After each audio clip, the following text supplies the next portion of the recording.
Misteri Ajian Rawa Rontek, menguak ilmu keabadian tertinggi dan kutukan tergelap dari tanah Jawa. Di hamparan sejarah spiritual Nusantara yang kaya dan berlapis, tersembunyi bisikan-bisikan tentang kekuatan yang melampaui batas nalar manusia. Kisah-kisah tentang kesaktian, ilmu kanuragan, dan pencapaian spiritual tingkat tinggi diwariskan dari generasi ke generasi.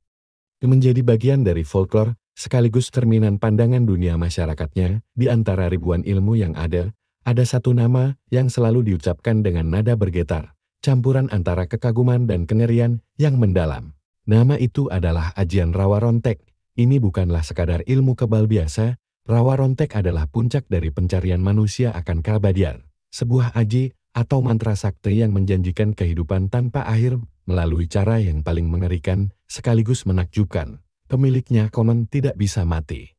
Tubuhnya yang hancur, terpenggal, atau bahkan lumat sekalipun akan kembali menyatu dan bangkit sempurna selama masih menyentuh bumi. Ia adalah legenda tentang manusia yang menolak takdir kematian dan memilih untuk bersatu dengan kekuatan inti kehidupan itu sendiri, tanah. Namun, di balik janji keabadian yang memikat, tersembunyi sebuah sisi gelap yang tak terhingga. Rawa Rontek bukanlah anugerah, melainkan sebuah fakta dengan kekuatan purba yang menuntut harga yang sangat mahal.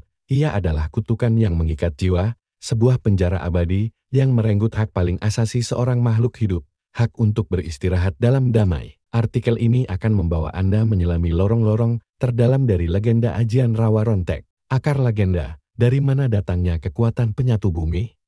Asal-usul Ajian Rawa Rontek hilang ditelan kabut waktu, menjadikannya subjek dari berbagai spekulasi dan legenda.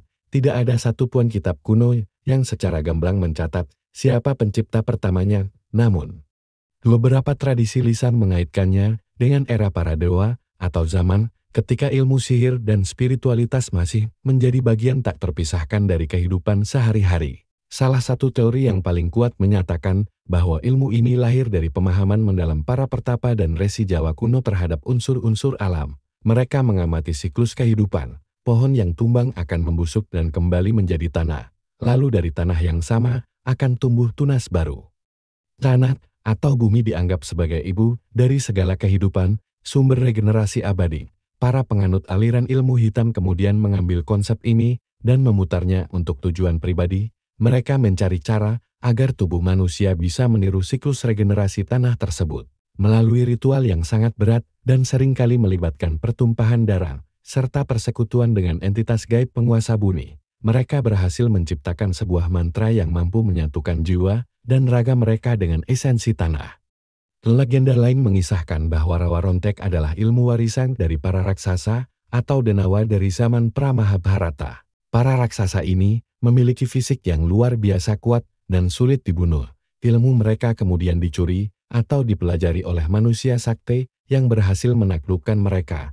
Ada pula yang mengaitkannya dengan tokoh legendaris seperti Syekh Siti Jenar, yang ajarannya tentang manunggaling kaula Gusti bersatunya hamba dengan Tuhan sering disalahartikan oleh beberapa pihak menjadi pencapaian kesatuan fisik dengan alam semesta, termasuk kemampuan untuk tidak bisa mati, meskipun kaitan ini lemah dan lebih bersifat simbolis. Ia menunjukkan betapa Rawa Rontek selalu diasosiasikan dengan pencapaian spiritual tingkat tertinggi, sekalipun dari jalur kiri atau ilmu hitam. Fakta dengan kegelapan, laku tirakat, dan cara kerja Rawa Rontek memperoleh Ajian Rawa Rontek bukanlah perkara mudah. Ia menuntut sebuah pengorbanan total, sebuah laku tirakat, atau disiplin spiritual yang berada di luar batas kemampuan manusia biasa. Prosesnya bukan hanya menguji fisik, tetapi juga merusak kewarasan dan memutuskan hubungan pelaku dengan norma-norma kemanusiaan dan ketuhanan. Ritual awalnya konon harus dilakukan di tempat-tempat yang dianggap sebagai pintu gerbang kekuatan bumi, seperti di tengah hutan belantara yang perawan, di dalam gua yang gelap dan lembab, atau di tanah pekuburan yang sunyi.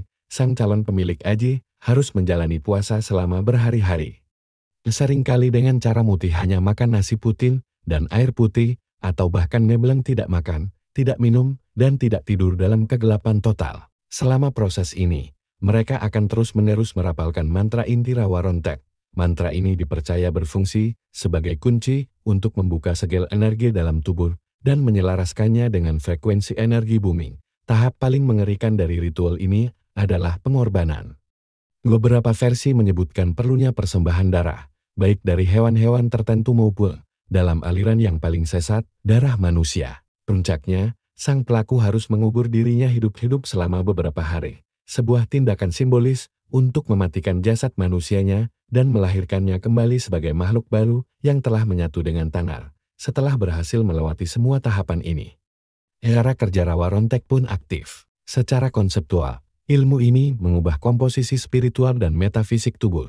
Setiap sel dalam tubuhnya kini terhubung langsung dengan energi tanah. Selama bagian tubuhnya, sekecil apapun, masih menyentuh tanah, energi regeneratif dari bumi akan mengalir, menyatukan kembali bagian-bagian yang terpisah dan memperbaiki kerusakan dalam sekejap. Ditusuk, dibacok, ditembak, atau bahkan dibom, sekalipun tidak akan mematikannya, tubuh yang hancur akan kembali utuh sempurna, tanpa bekas luka, seolah-olah tidak pernah terjadi apa-apa. Ia menjadi manifestasi berjalan dari kekuatan regenerasi bumi. Saudara kembar namun berbeda, Rawa Rontek vs Pancasona dalam Khazanah Ilmu Keabadian Jawa. Rawa Rontek sering kali disandingkan dengan ajian Pancasona. Keduanya sering dianggap sebagai ilmu kembar karena sama-sama menjanjikan kehidupan abadi dan kekebalan dari kematian. Namun, keduanya memiliki perbedaan fundamental dalam sumber kekuatan dan mekanisme regenerasinya. Ajian Rawa Rontek, sumber kekuatannya adalah unsur tanah bumi. Regenerasi hanya akan terjadi jika jasad atau bagian tubuhnya menyentuh tanah. Kelebihannya adalah proses penyembuhan yang sering digambarkan lebih cepat dan lebih sempurna, tanpa meninggalkan bekas luka. Tubuh akan kembali seperti sedia kala. Ajian Pancasona, sumber kekuatannya adalah unsur udara atau angin bayu. Regenerasi akan terjadi selama jasadnya masih tersentuh oleh hembusan angin. Kelemahan utamanya adalah proses penyembuhan yang konon meninggalkan cacat setiap kali bangkit dari kematian. Tubuhnya disebut-sebut akan menjadi sedikit lebih besar atau melar, dan bekas-bekas luka fatalnya masih akan terlihat samar. Dalam jangka waktu ratusan tahun, pemilik ajian Pancasona bisa memiliki postur tubuh yang mengerikan dan tidak proporsional. Karena perbedaan ini, pertarungan antara pemilik Rawa Rontek dan Pancasona menjadi sebuah legenda tersendiri. Keduanya tidak bisa saling membunuh secara permanen, menciptakan sebuah pertarungan abadi yang hanya bisa berakhir dengan skenario khusus.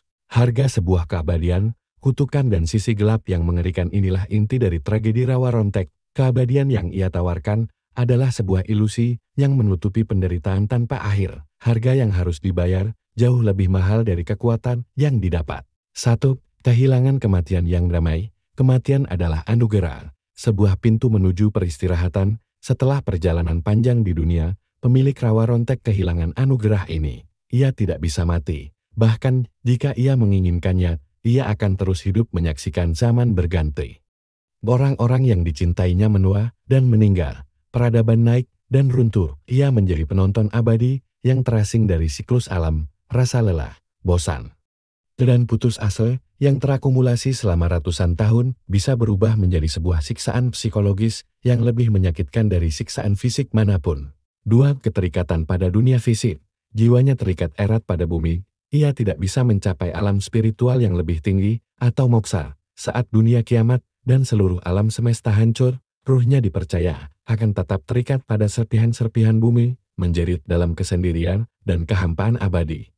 Ia menukar surga atau nirwana dengan penjara duniawi yang tak berujung. Kehilangan kemanusiaan untuk mendapatkan ilmu ini. Seseorang harus mematikan nuraninya, proses laku tirakat yang kejam dan persekutuan dengan iblis akan mengikis habis empati, cinta, dan belas kasihan.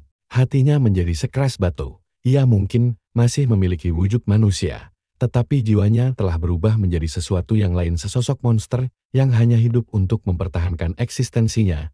Ia tidak lagi merasakan kebahagiaan, hanya kekosongan dan insting untuk bertahan hidup. 4. Menjadi wadah energi negatif. Tubuhnya menjadi semacam potan atau wadah bagi energi negatif dari bumi dan entitas gaib yang menjadi sekutunya. Kehadirannya saja bisa membuat area di sekitarnya terasa panas, angker, dan tidak nyaman. Tanaman bisa layu, dan hewan-hewan akan menghindarinya. Ia membawa aura kematian dan kesuraman kemanapun ia pergi. 5. Sakaratul maut yang berulang-ulang. Meskipun ia akan hidup kembali, proses kematian sementaranya tetaplah menyakitkan. Dia akan merasakan setiap tusukan, setiap sayatan, dan setiap kehancuran tubuhnya secara penuh, sebelum akhirnya bangkit lagi, Bayangkan mengalami sakaratul maut yang menyakitkan, bukan hanya sekali, tetapi berkali-kali sepanjang keabadiannya. Ini adalah siklus penderitaan tanpa henti. Tumit Achilles, cara mengalahkan makhluk yang tak bisa mati. Sekuat apapun sebuah ilmu, selalu ada celah untuk mengalahkannya. Mengalahkan pemilik ajian Rawa Rontek bukanlah dengan membunuhnya, tetapi dengan mematikan kemampuannya untuk bangkit kembali. Satu-satunya cara adalah dengan memutus hubungannya dengan sumber kekuatannya, tanah. Legenda menyebutkan cara yang sangat spesifik dan sulit. Pertama, tubuh sang pemilik aji harus dipotong-potong menjadi beberapa bagian. Ini adalah tugas yang sangat sulit mengingat ia akan terus melawan dan beregenerasi selama pertarungan. Setelah berhasil dipotong, setiap bagian tubuhnya harus segera diambil dan dibungkus dengan kain kafan yang telah dirajah dengan ayat-ayat suci atau mantra penangkal. Kemudian, potongan-potongan tubuh tersebut harus dikubur secara terpisah di lokasi yang sangat berjauhan. Ada satu syarat kunci yang paling penting. Potongan-potongan itu harus dikubur di tempat yang dipisahkan oleh sungai yang mengalir. Aliran air sungai dipercaya memiliki kekuatan untuk memutus dan menetralisir aliran energi gaib bumi dengan terpisahnya bagian tubuh oleh sungai. Energi tanah tidak lagi bisa menyatukan mereka. Jasadnya akan tetap terkubur dalam keadaan terpotong-potong. Tidak mati namun juga tidak bisa hidup sempurna. Ia akan terperangkap dalam keadaan limbo yang abadi, sebuah nasib yang mungkin lebih buruk dari kematian itu sendiri. Kesimpulan, cerminan ambisi dan peringatan abadi ajian Rawa Rontek lebih dari sekadar legenda tentang ilmu kebal. Ia adalah sebuah alegori yang mendalam tentang sifat ambisi manusia, tentang hasrat untuk melampaui takdir, dan tentang konsekuensi mengerikan dari pencarian kekuatan melalui jalan pintas yang sesat. Ia mengajarkan bahwa keabadian fisik tanpa kedamaian spiritual adalah kutukan terburuk.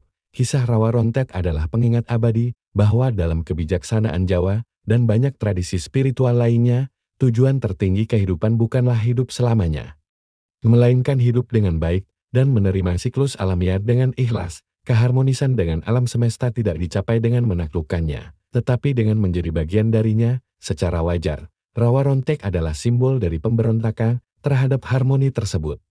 Sebuah pemberontakan yang bayarannya adalah jiwa itu sendiri. Ia akan tetap menjadi legenda yang diceritakan dalam bisikan. Sebuah monumen peringatan tentang betapa berbahayanya ketika hasrat manusia akan kekuasaan tidak lagi terkendali.